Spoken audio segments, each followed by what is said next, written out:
শুভ বড়দিন আজ। সমস্ত পাপের পরিশুদ্ধি সাধন করার পর বিশ্বের যখন নানা প্রান্তে চলছে যুদ্ধ বিগ্রহ অশান্তি, বাংলাদেশে পার করেছে এই অস্থিতিশীল পরিস্থিতি। যুদ্ধ অশান্তি থেকে মানব জাতির মধ্যে শান্তির বার্তা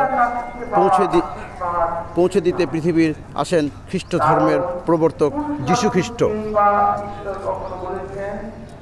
খ্রিস্ট ধর্মাবলম্বীর এই বিশ্বাস নিয়ে আজ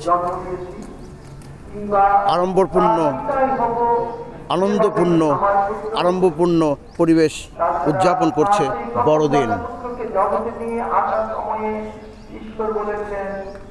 আজ বুধবার 25 ডিসেম্বর খ্রিস্টানদের সবচেয়ে বড় ধর্মীয় উৎসব। বাংলাদেশে এই উৎসব বড়দিন ক্রিসমাস নামে পরিচিত। সারা বিশ্বের খ্রিস্টান সম্প্রদায়ের মতো বাংলাদেশের খ্রিস্ট ধর্মের মানুষেরও ধর্মীয় আচার, প্রার্থনা, আনন্দ উৎসবের মাধ্যমে দিনটি উদযাপন করবেন। বড়দিন উপলক্ষে গির্জাগুলোতে সেজেছে বাহারি সাজ।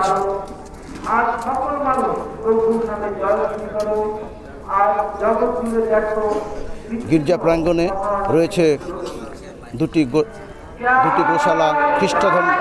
খ্রিস্ট ধর্মাবলম্বীর সেখানে এসে নিজেদের মতো প্রার্থনা করতে পারবেন।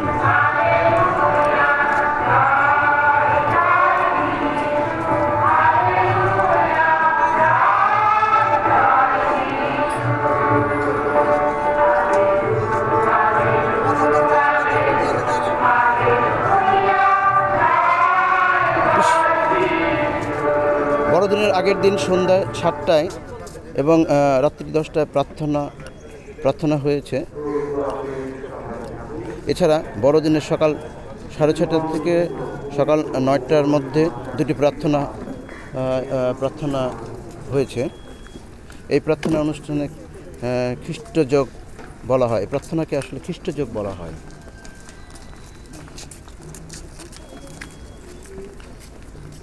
এই অনুষ্ঠানের শুরুতেই ক্ষমা চাওয়া হয়, পরে বাইবেল থেকে বাণী এবং এছাড়া যজ্ঞ নিবেদন অনুষ্ঠান শুরু হয়।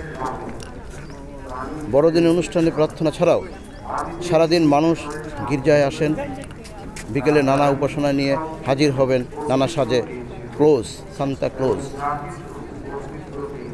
খ্রিস্ট প্রবর্তকের যীশু খ্রিস্টের এই দিনে ফিলিস্তিনের পশ্চিম তীরের বেলহেমের শহরে এক গোয়াল ঘরে জন্মগ্রহণ করেন।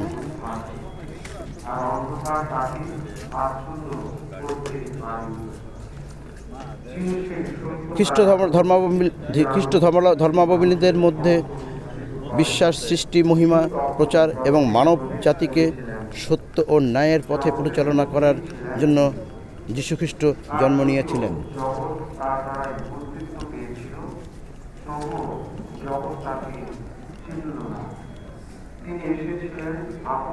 তেজগাঁয়ের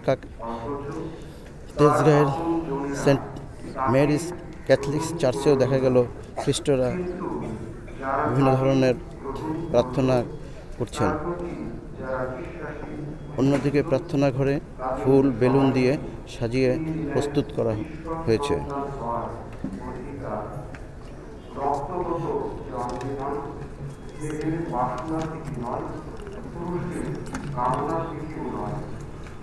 বড়দিন উপলক্ষে রাখা হয়েছে নিরাপত্তার ব্যবস্থা।